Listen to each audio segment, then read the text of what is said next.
Salut à tous, je suis Baptiste, développeur sur le site Kiln, le site pour créer vos feuilles de personnages de manière simple et personnalisable. Aujourd'hui, je fais cette petite vidéo pour vous parler de toutes les nouveautés qui ont été apportées dans la mise à jour 1.1 qui est sortie cette semaine. Si vous voulez découvrir ces nouveautés par vous-même, ou si vous découvrez tout juste Kiln, n'hésitez pas à aller voir sur le site kilnrpg.com, le lien est dans la description. Alors, quelles sont les nouveautés qui ont été ajoutées à Kiln dans cette mise à jour? Eh bien, pour commencer, il y a deux nouveaux modules qui ont été ajoutés. Alors, les modules, c'est quoi? Les modules, ce sont ces blocs qui sont sur la partie gauche de la fiche et qui vont permettre de renseigner des statistiques, des informations, des compétences sur son personnage. Et donc là, on peut voir que j'ai par exemple trois modules qui sont en place. On va s'intéresser au contenu juste après. Le premier module qui a été ajouté, c'est ce qu'on appelle le module conteneur. Alors ce module conteneur, il ne va pas contenir des informations en lui-même, il va permettre de structurer la fiche. Vous allez voir, là, si je passe en mode édition, le style donc, de mes modules change. Et donc on voit qu'il y a trois modules, donc deux qui s'appellent point de sang et un qui s'appelle blessure, et qui sont contenus dans un bloc qui s'appelle caractéristiques principales. Et bien caractéristique principale, c'est ce qu'on appelle un module conteneur, qui va permettre tout simplement de contenir d'autres modules. Donc là, si je repasse en mode jeu, ça va me permettre de replier ce conteneur d'un coup, et donc de replier tous les modules qui est à l'intérieur d'un seul coup. Je vais repasser rapidement en mode édition, juste pour déplacer un de mes modules en dehors du conteneur, puisqu'on peut les déplacer dedans, dehors, comme on veut. Revenir en mode jeu, et là on voit qu'il a été mis à part, et donc si je replie caractéristique principale, je replie vraiment les deux qui restent, et le dernier sera repliable à part. Voilà donc pour ce premier module qui est le module conteneur qui va permettre de structurer vos fiches et de permettre de plus simplement vous y retrouver dans vos informations. Hein. Pas besoin de replier tous les modules un par un, pas besoin de descendre dans votre fiche si vraiment vous avez beaucoup de modules. Là vous allez pouvoir vraiment plus simplement naviguer dans votre fiche et retrouver vos informations. Le deuxième module qui a été ajouté, c'est ce qu'on appelle le module jauge, dont il y a un exemple juste ici. Voilà. Alors le module jauge, qu'est-ce que c'est? C'est tout simplement une suite de cases à cocher, dans laquelle, si on coche une case en plein milieu, ça va automatiquement cocher celle d'avant et décocher celle d'après. À quoi ça sert? Ça va servir à simuler, par exemple, si vous êtes familier avec le jeu Vampire la Mascarade, il y a ce qu'on appelle des points de sens, qui est ce que j'ai mis ici. Et donc, c'est une suite de cases où on va forcément remplir celle d'avant si on remplit une case, et ainsi de suite, vider celle d'après si on descend. Et donc ici, on va pouvoir facilement faire ça en un seul clic et changer ses points. Comme vous pouvez le voir, il y a un style un peu spécial. Et on va aller voir dans l'édition directement de la jauge pour voir un peu comment ça marche. Donc la jauge, ça fonctionne comment? C'est très simple, on va préciser une taille. Donc vraiment, on va pouvoir dire c'est une jauge de 5 cases, 10 cases, 15 cases, 20 cases, comme vous voulez. Et on va avoir la possibilité de changer le style de cette jauge. Donc vous voyez que là j'ai le choix entre deux styles, donc le style que j'appelle le style thermomètre, voilà, et le style plus classique de case qui est plus commun, plus traditionnel avec ce qu'on retrouve sur les fiches. Également je vais pouvoir changer la couleur, là évidemment vu que j'ai des points de sang, je les ai mis en rouge. Voilà donc pour ce module jauge qui au final fait rien de bien nouveau parce que finalement on pouvait faire la même chose avec un compteur ou avec des cases à cocher plus classiques, mais qui va permettre de le faire plus simplement, qui va permettre d'être plus spécifique à vraiment cette chose-là, et d'apporter un style un peu différent, d'avoir quelque chose d'un peu plus visuel aussi. Voilà pour ce module. Pour continuer sur les changements qui ont été apportés à cette mise à jour, il y a plein de nouveautés concernant le module list. Le module list, c'est ce fameux module qui est juste ici, que je vais appeler blessure. Auparavant, quand on remplissait une liste, on pouvait simplement mettre des cases à cocher qui pouvaient être cochées ou décochées, c'est-à-dire qu'il y a deux états.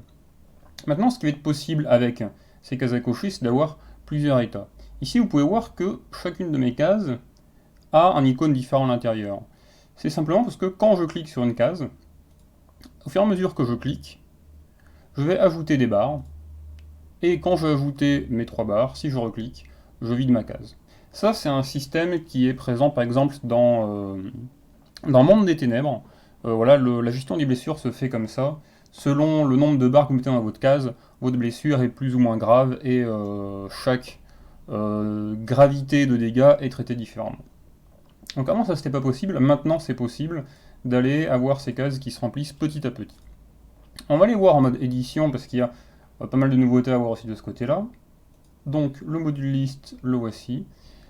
Cette page-ci existait déjà avant. Ce qui a changé, c'est que maintenant on va pouvoir aller modifier les options de cette liste dans deux pages différentes. On a la page format de la liste, qui est quelque chose qui existait aussi déjà avant, qui permet de configurer sa liste, de dire combien de cases à cocher j'aurai ou combien de champs texte j'aurai, puisque la liste ça sert aussi à aller faire par exemple des compétences à la D&D très simplement, ou à mettre agilité, athlétisme, mettre la statistique qui est liée à ça, et après avec les cases à cocher on va pouvoir dire est-ce que je maîtrise ou pas cette compétence. C'est quelque chose qui était déjà possible avant. Maintenant ce qui va être possible en plus, c'est cette fameuse possibilité de cocher les cases plusieurs fois. Donc ici cette page elle est totalement nouvelle. Elle va permettre à la fois de choisir est-ce que ma case à cocher se coche de manière simple, c'est-à-dire soit coché soit décoché, soit multiple, c'est-à-dire d'avoir vraiment plusieurs paliers dans l'état de la coche. Donc pour continuer là-dessus, vous pouvez voir ici, nombre de coches d'une même case, en fait ça veut dire combien de fois ma case va se remplir avant de se vider finalement. Vous voyez que là j'ai mis 3 barres, je pourrais avoir une quatrième barre qui se met en plus parce que en fait j'ai 4 niveaux de blessure par exemple. Ou je pourrais avoir juste 2 niveaux parce qu'en fait j'ai juste 2 niveaux de blessure. Donc là je vais pouvoir vraiment choisir combien d'étapes je vais avoir dans ma case. Ensuite, plus sur la personnalisation graphique, je vais avoir des styles différents. Voilà, si je veux mettre des styles avec des petits points comme il y a sur les dés classiques, je peux le faire sans aucun problème. Et encore une fois, comme pour les jauges, maintenant on va pouvoir mettre une couleur sur nos cases. Et d'ailleurs, même sur les cases simples, comme il y avait avant, maintenant on va pouvoir choisir un style. C'est-à-dire qu'autant avant il y avait juste cette icône-là de disponible, maintenant on va pouvoir mettre des carrés, des étoiles, des losanges, des couleurs, tout ce qu'on veut. Et d'ailleurs, si je reviens un peu en arrière, et que je repasse en mode jeu, j'ai justement ici, voilà, fait un exemple de compétences. Donc là, on peut voir que j'ai fait le fameux module conteneur pour ranger toutes mes compétences. Et ici, j'ai mis deux modules list.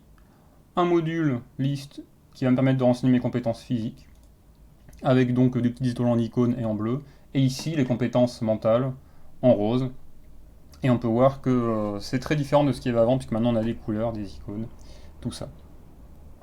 D'ailleurs, pour continuer sur cette personnalisation graphique, vous avez sûrement remarqué, si vous êtes un peu familier avec Kiln, c'est qu'il y a, dans mes exemples, des icônes de partout.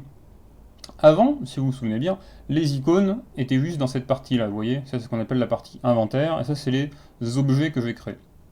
Avant, on pouvait simplement mettre des icônes sur ces objets. Maintenant, on peut en ajouter de partout.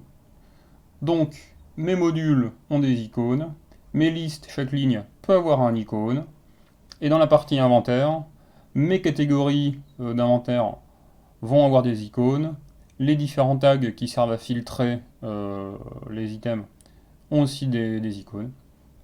Voilà, des icônes de partout. Et puisqu'on est sur cette partie inventaire, on va aussi pouvoir regarder ce qu'il y a dedans, puisque les nouveautés dont je parlais avant du côté des modules se retrouvent aussi dans la partie inventaire.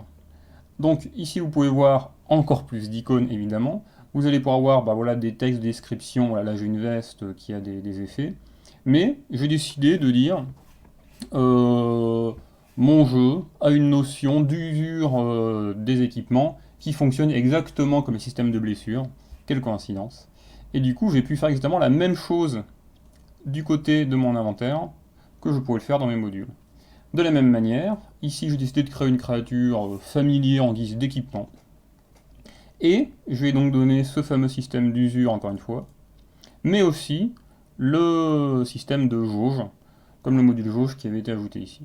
Donc je peux faire exactement les mêmes choses maintenant ici que ici. Alors, tout n'est pas disponible dans l'inventaire, hein, on s'est juste contenté de pouvoir avoir donc ces fameuses listes de cases à cocher, ces jauges, du texte et le fameux module compteur.